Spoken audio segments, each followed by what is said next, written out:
À la une, Mamadou Ndour n'aura passé que 2 mois à la tête du commissariat central de Dakar. Il a été relevé de ses fonctions 11 jours après la manifestation d'activistes devant le palais de la République. Certains ont évoqué des défaillances dans la sécurité.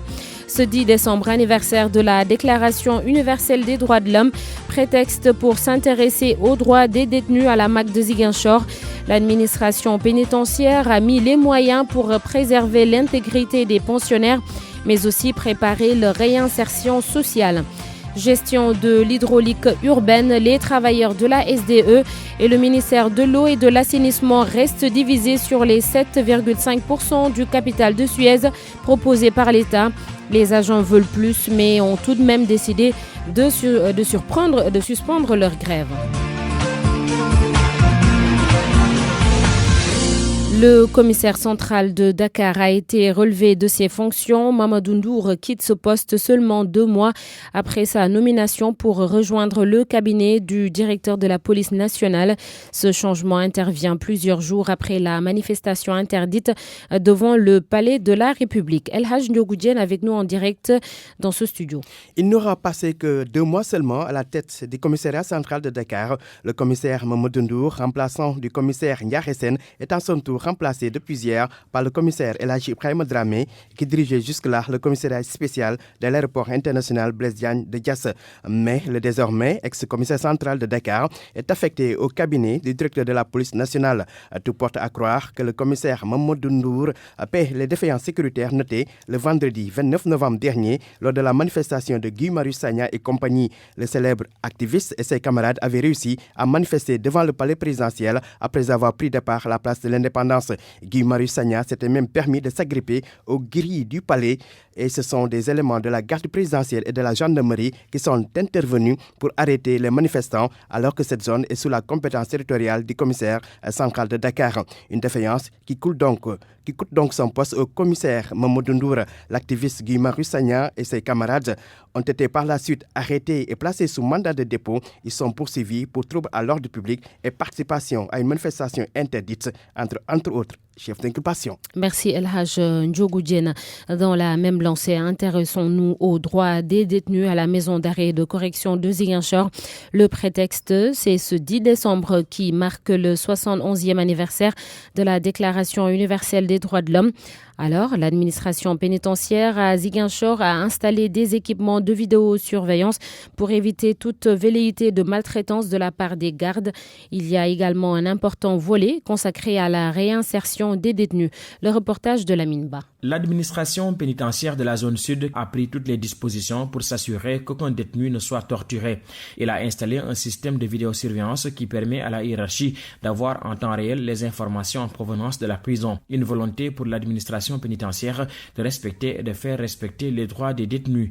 Maïssa, inspecteur régional de l'administration pénitentiaire de Ziguinchor. Pour un peu avoir une vision sur ce qui se passe au niveau de la prison, la hiérarchie a décidé d'installer un système de vidéosurveillance pour à temps réel savoir ce qui se passe dans l'établissement pénitentiaire avec 15 caméras qui permet à l'autorité, partout où il se trouve, de pouvoir savoir ce qui se passe au niveau de la prison. L'autre chose, c'est l'écoute sociale qui est fortement sollicitée par les détenus, qui est fait. Moi, personnellement, l'IRAP, je reçois les détenus chaque après-midi sur leur demande. Parallèlement à ces dispositions, la MAC de Ziguinchor prépare ses pensionnaires à une réinsertion sociale réussie. 200 détenus entre 2018 et 2019 ont été formés dans les centres de formation professionnelle de Ziguinchor et de Bignona, dans les métiers de la transformation en céréales locales, en aviculture, en maraîchage. 3% sont aujourd'hui recrutés par des entreprises du secteur privé. Ce 10 décembre, date anniversaire de la Déclaration universelle des droits de l'homme,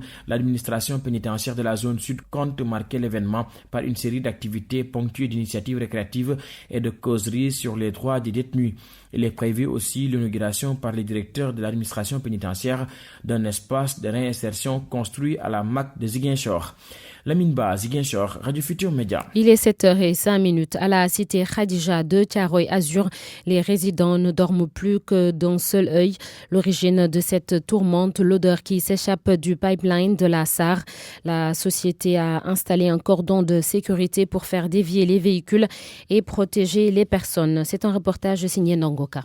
L'alerte n'est pas à minimiser. La fuite de carburant de la conduite de la société africaine de raffinage à la cité Khadija de Thiaroye Azur fait planer un danger permanent sur les habitants. Boubacar Kamara habite la cité. Cette fuite-là, c'est une fuite de carburant des tuyaux de la SAR. Il y a des habitations à 1 mètre, des portes de maison à 2 mètres là où il y a la fuite. Et donc il y a un atelier de menuiserie métallique. Et donc ils sont au courant. Ils ont amené un agent de sécurité et un extincteur pour que quand il y a en fait feu ou bien un danger quelconque, ils puissent faire les premières interventions. Mais c'est pas sûr. 24 heures sur 24, il est là avec son grand extincteur. La psychose des riverains est aussi due à la configuration de la zone où le pipeline de la SAR a pété, puisque l'usine La Rochette qui a pris feu dernièrement se situe à quelques mètres. Un périmètre de sécurité devant cette habitation de 5 mètres carrés, les voitures sont déviées et donc il n'y a que les passagers qui passent et c'est pas sûr. C'est un réel danger, on ne sait pas à quel moment que ça peut dégénérer. Ça continue aussi à prendre d'autres tournures parce que derrière ces maisons-là, il y a d'autres fuites qui sortent de là-bas.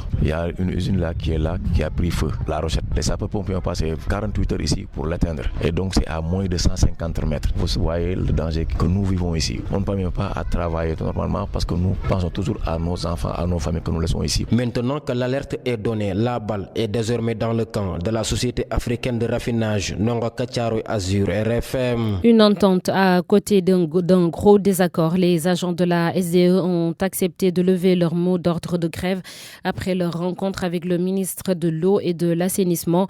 Les deux parties se heurtent tout de même à un mur. L'État propose 7,5% des parts de Suez alors que les travailleurs veulent obtenir davantage. Abdou Diouf Diagne. Après cette rencontre, le ministre de l'eau et de l'assainissement, Serigne Mbaye Thiam, et Eliman Diouf, coordonnateur de l'intersyndicale des travailleurs de la SDE, annoncent unanimement la levée du mot d'ordre de grève. La rencontre a produit des résultats positifs puisqu'il y a une confirmation de la suspension du mot d'ordre de grève. Moi, je peux parier sur une levée du mot d'ordre de grève. La situation de l'eau est reprise depuis même ce week-end parce qu'il y a eu beaucoup d'équipes techniques qui sont en train de travailler. La question des 7,5% semble encore diviser les deux parties. Eliman Diouf et ses camarades espèrent toujours de leur côté recevoir les 2,5% après leur rencontre avec le président de la République. Et pourquoi pas même avec l'ensemble des acteurs du secteur que sont les centrales syndicales pour aller voir le président de la République éventuellement pour voir quelles sont les possibilités supplémentaires qui pouvaient s'offrir à cette répartition du pourcentage d'action qui devrait être réservé aux travailleurs de ST. Serigne Mbaye Thiam, lui, campe sur sa position et maintient la décision de l'État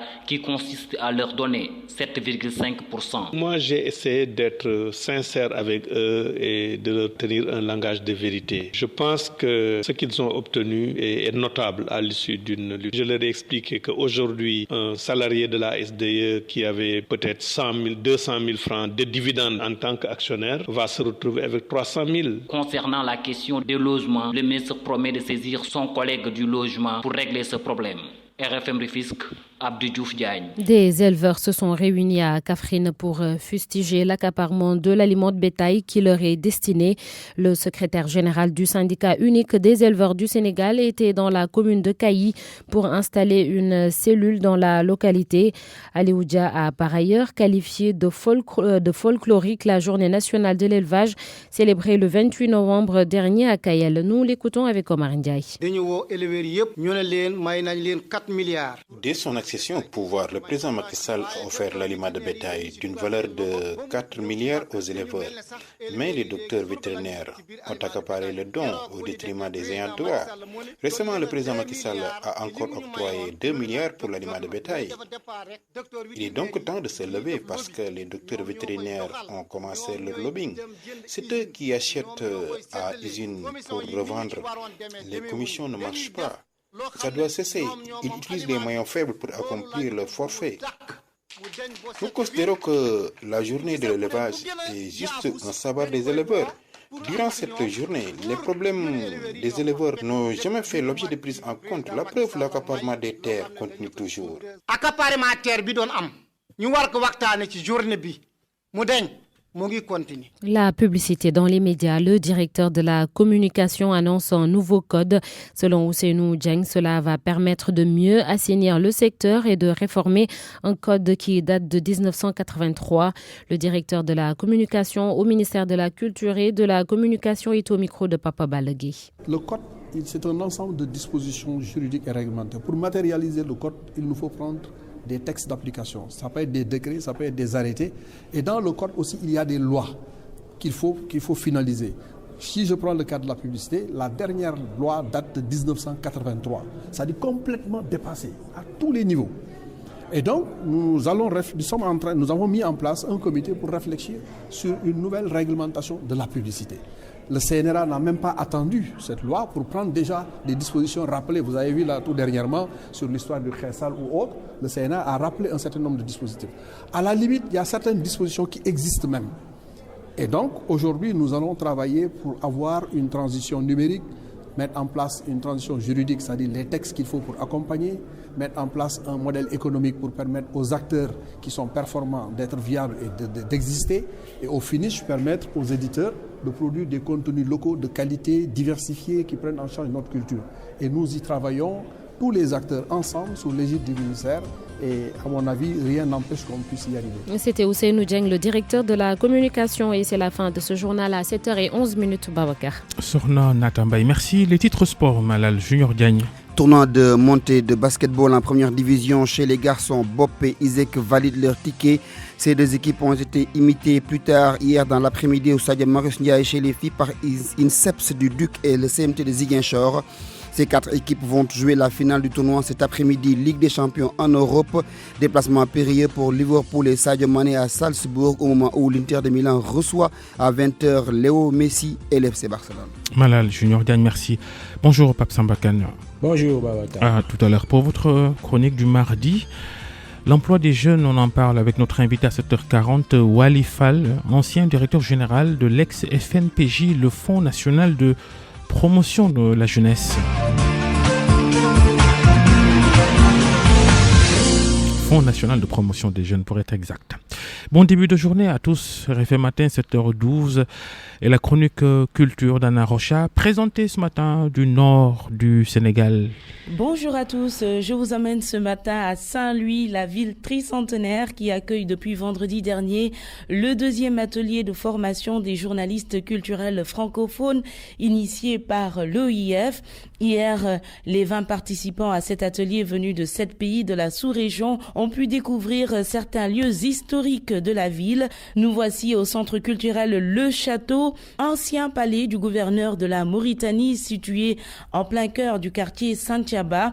C'est le danseur et chorégraphe saint-louisien Alioune Diagne qui a fait de cet endroit un centre culturel pluridisciplinaire en 2015. Antoine est le coordinateur adjoint de ce centre. Alioune Diagne, qui est le fondateur de l'association Diagnard, qui est une compagnie de danse qui a créé un festival de danse en duo solo qui se passe à Saint-Louis, s'est déroulé au centre culturel Le Château, et au fur et à mesure, Alioune a pensé que c'était une bonne idée d'en faire du lieu un centre culturel à temps plein qui s'est appelé ensuite centre culturel Le Château. C'est surtout la danse en fait, parce que c'était un centre chorégraphique au début, mais finalement maintenant on a beaucoup de choses qui se passent. On a à la fois des spectacles, des concerts, des pièces de théâtre, des résidences d'artistes, beaucoup, des formations pour permettre de gérer un petit peu leur carrière, de maîtriser différents outils numériques. Une expo est en cours et le château va abriter à partir du week-end prochain le Festival international du film documentaire. Direction le musée de la photographie inauguré en novembre 2017. Derrière l'initiative, le promoteur culturel Amadou Diaw. Plusieurs expos y sont présentés tels que Songe d'hier, Rêverie du présent, des portraits inédits de Saint-Louisienne de 1930 à 1950. Idriss Fall en est le conservateur.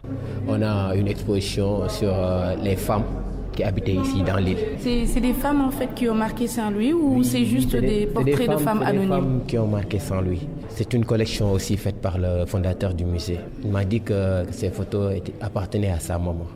Pour la deuxième salle, on a une exposition de Maman Kassé et Maïssa Gaye. C'est les précurseurs, on peut dire, de la photographie ici à Saint-Louis. Un seul problème, ces vieilles bâtisses patrimoine matériel de Saint-Louis sont très difficiles à entretenir. Cette maison devenue le musée de la photographie a fait l'objet de plusieurs restaurations. Rias est en charge justement de la rénovation. On fait l'état des lieux, souvent, chaque 15 jours on passe. Vous faites tout le temps donc de la rénovation en fait? Moi je suis pas en permanence à la rénovation. Lorsqu'on a à peindre, on a peine. 6 mois après, vous avez à repeindre avec le problème des salpêtres. parce que vraiment, on n'a pas la solution. Et puis, si vous avez le temps ce soir à Dakar, allez à Sorano à 18h30. Le Théâtre national congolais y présente la pièce La marmite de Kokambala de l'auteur congolais Guy Manga avec la mise en scène de Pascal Mayenga. Merci d'avoir suivi. À demain pour une nouvelle chronique culture dans RFM Matin. Merci Anna Rocha. Bonne journée. RFM Matin, 7h15. RFM Matin. RFM Matin. L'émission qui réveille le Sénégal. Et voici la chronique du mardi de Pape Samba Kane, la chronique de PSK. Vous vous intéressez aux relations très tendues ces derniers jours entre la France et les pays membres du G5 Sahel, à la lumière de la dernière sortie du président français Emmanuel Macron et de la dernière actualité de la présence de soldats français sur le sol malien, 13 d'entre eux tués dans un accident d'hélicoptère. Après l'épisode Salif Keïta interpellant son grand frère Ibrahim Boubacar Keïta sur sa docilité devant les directives, les injonctions, les ingérences d'Emmanuel Macron, qualifié au passage de gamin, la France outrée avait déployé une armada de répondeurs automatiques, diplomates, intellectuels, organiques et journalistes, parmi lesquels quelques oncles Tom façon franco-africain pour faire barrage à la charge pas ordinaire de la star de la musique internationale, icône dans son pays et au-delà, y compris en France même. À ce qui était déjà bien identifié, mais pas encore nommé par aucun chef d'État français, sentiment ou mouvement anti-français en Afrique francophone, sahélienne, la sortie de Keïta donnait une ampleur nouvelle, il est vrai. La contre-offensive de la France, atteinte dans son orgueil, dans laquelle j'ai personnellement noté le sourire narquois sur France 24 de ce journaliste franco-sénégalais, qualifiant de lubie ou de fantasme les accusations contre la France, de pillage programmé des richesses du sous-sol malien, n'avaient pas eu le temps de faire effet qu'intervint ce malheureux accident pour eux-mêmes et pour leurs familles qui causa la mort de 13 soldats français engagés au Mali. Accident, c'est la terminologie choisie par la France officielle pour expliquer la disparition de ces malheureux jeunes gens, morts pourtant sur un champ de bataille. Ou ceux qui périssent bénéficient généralement, morts au combat ou pas, de la glorieuse mention « mort au champ d'honneur ». C'est même une tarte à la crème de la propagande de guerre sous toutes les latitudes. Pourquoi donc la France aurait-elle eu des raisons de s'en priver? Cette guerre n'est pas pour l'honneur de la France, c'est clair, c'est pour autre chose, et c'est si évident qu'user de cet argument de l'honneur eût été risible. Tant que ça vaut quasiment banalisation en simple accident, collision entre deux de ses propres hélicoptères, de la disparition intervenue si loin de leur pays, de soldats morts sur un champ de guerre pourtant. Même face à son opinion publique, choquée par ce drame national et avide d'explications glorieuses, certainement consolantes, et de familles qui n'auraient pas craché sur une élévation au rang de héros de leurs enfants, ou de martyrs, ces mauvaises manœuvres des pilotes, point. Et quand on sait que certains spécialistes, dont, pour être clair, nous ne sommes pas, soutiennent même que non, la cause de ces crashs n'est peut-être pas un accident, la question du pourquoi devient encore plus prégnante sur le choix de la thèse officielle. Et puis, ayant enregistré bien plus de morts sur ce terrain-là, et d'autres, l'opinion malienne, sahélienne, ne s'est pas plus émue que ça de ces morts français et a continué à critiquer cette France qui veut faire son bonheur contre son gré.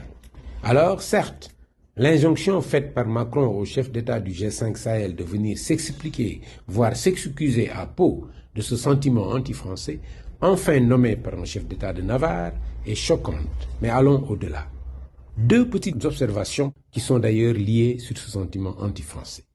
Il ne suffit pas de la nommer, il faut l'analyser à fond, la comprendre et agir sur ses causes réelles, sur lesquelles nous reviendrons peut-être.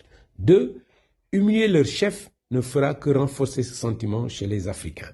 Subsidiairement, et pour finir, en humiliant ces chefs d'État, Macron les affaiblit au moment même où il compterait sur eux pour endiguer cette hostilité envers son pays. Salif Keïta avait peut-être raison. Ça ressemble fort à un gamin qui casse ses jouets. La chronique de PSK de Pape Sambakan, merci. Chronique à retrouver sur psknews.com. Nous restons en France pour la revue de presse. Georges Déthié avec ses déboires pour 2 agents du ministère sénégalais des Affaires étrangères. Oui, ils sont dans de beaux draps. Ils ont été arrêtés à l'aéroport international Roissy-Charles de Gaulle de Paris pour trafic international de devises. Selon le journal L'Observateur, l'affaire a été longtemps mise en embargo, mais après des mois d'omerta, le mur de silence s'est effrité. Les 2 agents en question, des membres de la délégation générale au pèlerinage, ont été arrêtés avec 100 000 €, soit 65,5 millions de francs CFA dans leur bagage. L'Obs indique qu'ils ont été libérés après avoir été interrogés et l'argent confisqué. De l'argent, beaucoup d'argent, à la une de Libération, des milliards volés et virés dans des paradis fiscaux. Les conséquences d'un détournement des appels internationaux à partir d'un appartement de l'avenue Lamine Gueye à Dakar. Mon confrère révèle que des milliards ont été volés aux opérateurs de téléphonie avant que le réseau qui blanchissait systématiquement les fonds à partir d'une société écran logée à Yoff ne tombe. 2 ressortissants égyptiens arrêtés. Ils sont interrogés depuis hier sous le régime de la garde à vue à la sûreté urbaine. Au commissariat central de Dakar, Mamadou Ndour s'en va. Il a été démis selon les Échos qui fait état de dégâts collatéraux de l'affaire Guy Marius Sagna et compagnie. C'est l'avis également de presque tous les journaux qui traitent du sujet relatif au commissaire Ndour, remplacé par le commissaire El Hadj Cheikh Dramé, jusque-là chargé de l'AIBD. La police chamboulée, peut-on lire à la première page de l'AS pour Vox Populi. Guy Marius coule le commissaire central de Dakar. Guy emporte le commissaire Ndour, renchérit enquête qui ajoute qu'après la récente marche sur le palais de Guy Marius et compagnie, l'Ahmed Macky Sall s'est abattu sur le patron du commissariat central de Dakar, Mamadou Ndour. Guy Marius Sagna et ses co-détenus manifestaient contre la hausse des tarifs de l'électricité. Une hausse qui, de l'avis de Sud Quotidien, ne sera pas sans conséquence sur l'économie nationale, notamment sur les conditions de vie des ménages. Selon des économistes interrogés par le journal, elle va diminuer leur pouvoir d'achat. Les petites et moyennes entreprises vont aussi rencontrer des problèmes de survie et cela va peser sur les coûts de production. Et ce, sur toute la chaîne. La crise de l'eau à présent avec le mouvement d'humeur des travailleurs de la SDE. Le quotidien apprend que l'intersyndicale a suspendu son mot d'ordre de grève. Seulement, le journal indique que la rencontre entre le ministre de l'eau et de l'assainissement et les syndicalistes n'a pas résolu la question de la part de ces derniers dans le capital, fixé toujours à 7,5%. Toutefois, note le quotidien, le bout du tunnel se fait entrevoir suite à des discussions qui devront être suivies d'autres rencontres éventuellement avec le président Macky Sall qui demeure l'ultime recours des syndicalistes pour disposer de 10%. Et pour ce qui est de la constitution du capital de la future société de production et de distribution d'eau, aux côtés de Suez, le journal Source A révèle que c'est le Fonds souverain d'investissement stratégique, le Fonds 6, qui va pour le moment supporter les 55% des parts sénégalaises dans la future société de production et de distribution d'eau, là où Suez, le partenaire stratégique, compte 45%. Mais attention, précise le journal, prochainement, le Fonds 6 va trouver, selon toujours les infos du journal, les mécanismes pour que l'État, le privé national, les travailleurs de la sénégalaise des eaux, de la SONES et de l'eau régularise auprès du Fonds 6. Et l'on parle sport à présent avec la Champions League européenne. Salzbourg reçoit Liverpool de Sadio Mané ce soir. Le sujet fait la une du quotidien Record et du journal Stade qui ont quasiment les mêmes titres. Sadio et les Reds en danger, peut-on lire à la page de titre de Record pour Stade, Liverpool en danger à Salzbourg. Et pour terminer, ces 2 choses qui se sont déroulées en Espagne. D'abord, à la une de l'Observateur, 2 Sénégalais morts asphyxiés dans une ferme en Espagne. Décédés depuis 50 jours, les cousins Alassane et Abdoulaye Diallo, toujours pas rapatriés faute d'argent. Pendant ce temps, le journal Vox Populi nous raconte un nouvel héros en Espagne, Gorgui, un clandestin qui sauve un homme des flammes en escaladant le balcon.